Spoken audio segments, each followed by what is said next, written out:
à tous et bienvenue sur Monaco Info. Voici les titres de votre édition.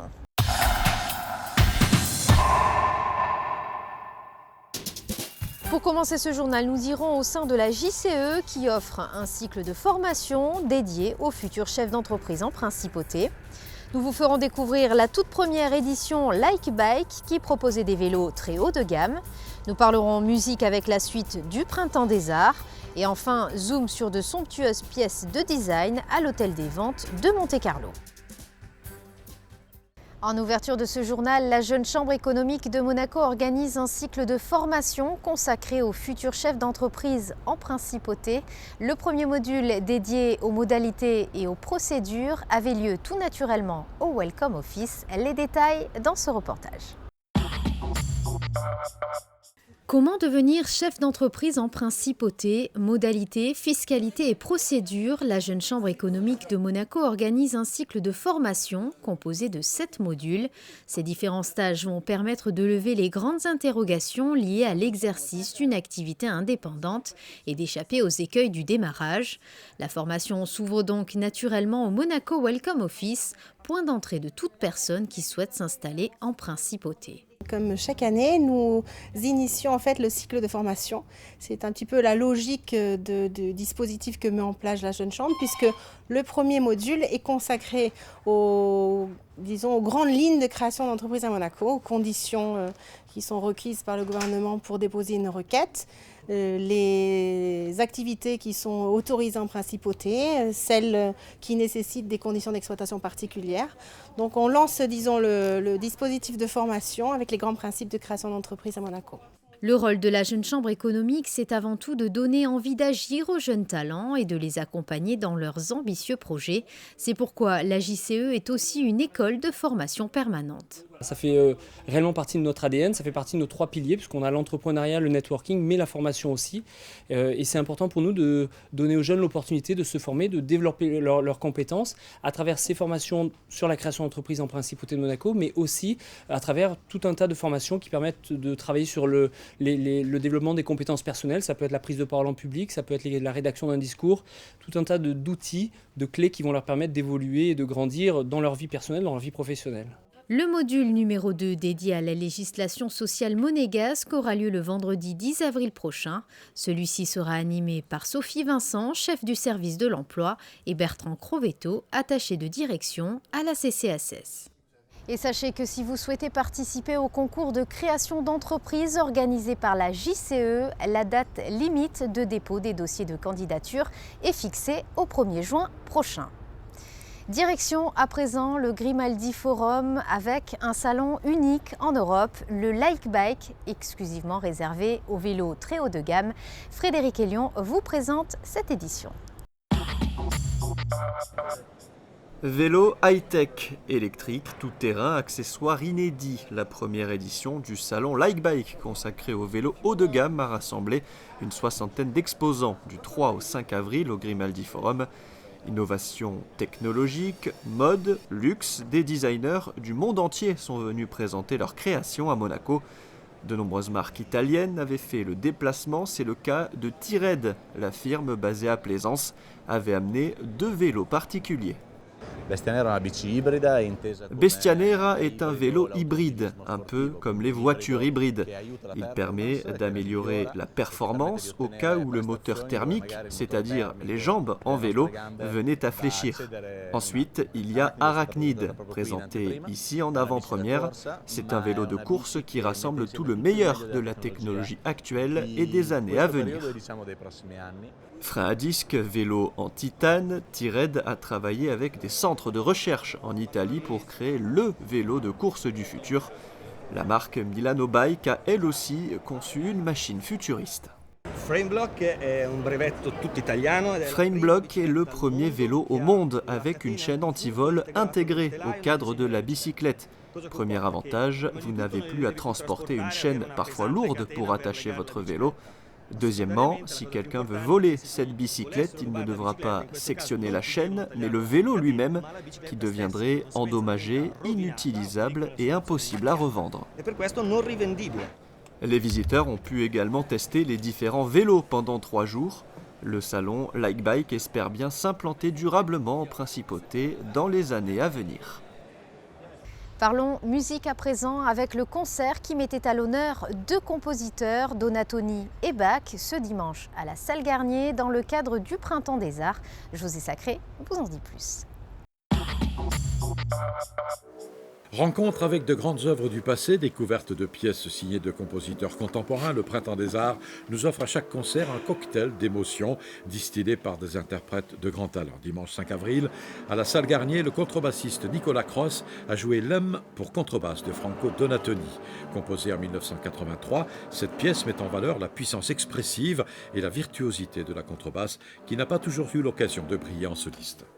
La littérature musicale, disons, la plus importante a été développée au XIXe siècle par un compositeur, contrebassiste, Bottesini, un ami de Verdi. Et donc il a développé un gros répertoire de musique italienne du XIXe siècle. Après, d'autres compositeurs se sont intéressés, évidemment, avec le développement technique, l'arrivée des cordes en métal. Et jusqu'à aujourd'hui, on est dans la musique contemporaine où là, le répertoire a vraiment bien explosé. Et les compositeurs s'intéressent beaucoup à ce genre d'instruments.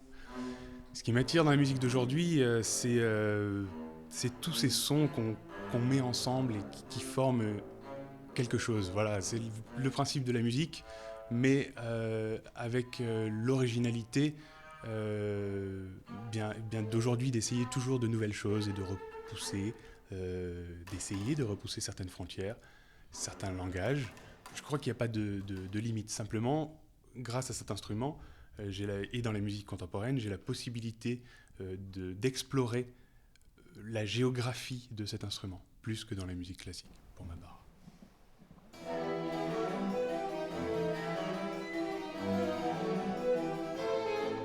Est-ce que c'est Bach qui vous a emmené au clavecin ou c'est le clavecin qui vous a amené à Bach ? Eh bien, je serais bien embêtée pour vous dire ce qui m'a amené au clavecin, étant donné que j'ai commencé à l'âge de 10 ans et je ne me souviens pas du tout pourquoi, mais tout d'un coup, j'ai dit à mes parents, je veux faire du clavecin.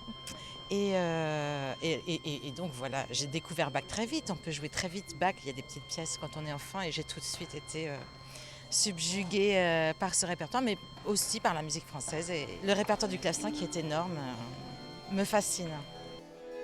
Ce soir, vous ne jouez pas en soliste, vous jouez avec l'ensemble que vous avez créé, La Belle Aventure, un joli nom d'ailleurs. Pourquoi avoir créé cet ensemble ? Il s'agit donc de réunir des gens que je choisis avec beaucoup de soin parce que je les aime, parce qu'ils jouent bien, mais aussi parce que je les aime, sur des projets précis et ponctuels et qui sont déterminés à donner du temps pour répéter. Et voilà, donc La Belle Aventure, je trouve que c'est aussi un titre qui dit ce que je veux, c'est-à-dire une aventure humaine et puis une aventure musicale.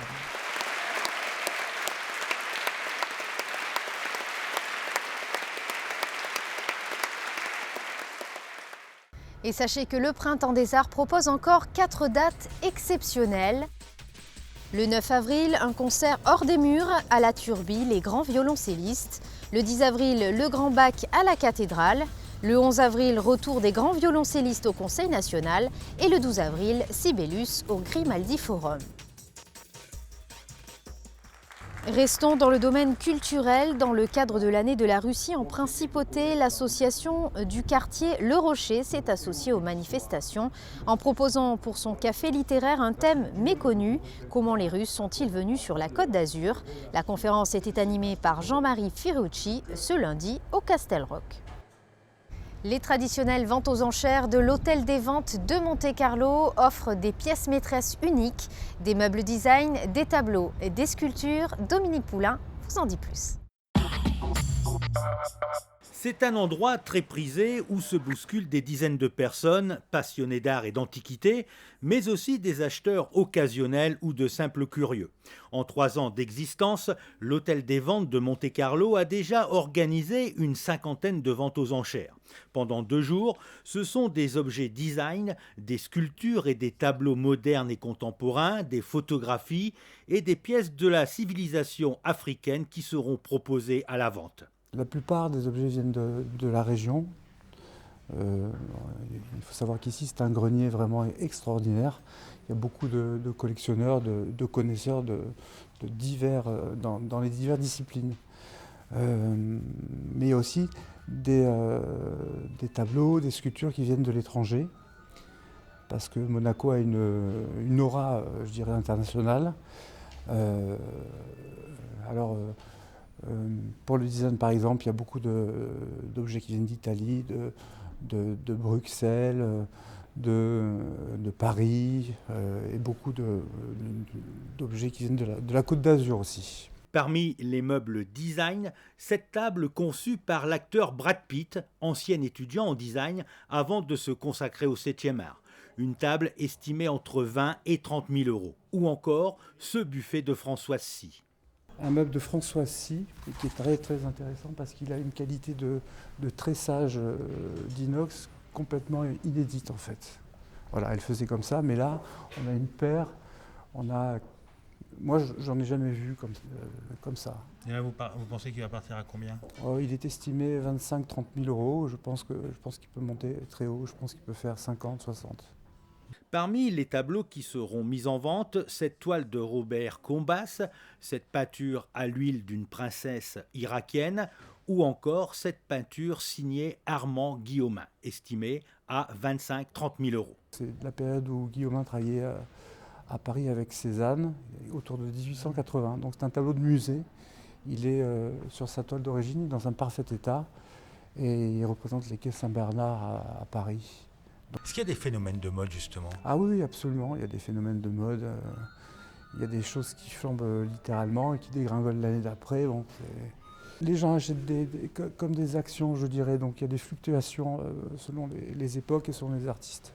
Les acheteurs ne devraient pas rester insensibles aux photos de Solange Podel, comme celle du prince Albert prise au Monte-Carlo Beach en 1978, ou encore celle de la princesse Grace, photographiée ici à côté d'Alfred Hitchcock au Festival de Cannes en 1972, ou au premier Festival du cirque en 1974. 3 photos estimées entre 800 et 1000 euros chacune. L'Hôtel des Ventes de Monte-Carlo a battu un record l'été dernier avec une œuvre de Fontana adjugée et vendue 1 200 000 euros. Et voici donc ce que l'on pouvait retenir de l'actualité monégasque. Passons à présent aux prévisions météo. Jeudi, prolongement du beau temps et des températures qui iront de 13 à 17 degrés. Vendredi, du soleil en perspective avec une légère brise de mer et une maximale de 18 degrés. Samedi, poursuite d'un temps agréable avec un thermomètre pratiquement identique à la veille. Et enfin dimanche, toujours du soleil avec des températures allant de 13 à 17 degrés. C'est la fin de cette édition, merci de l'avoir suivi. À présent la suite de vos programmes. À très bientôt sur Monaco Info.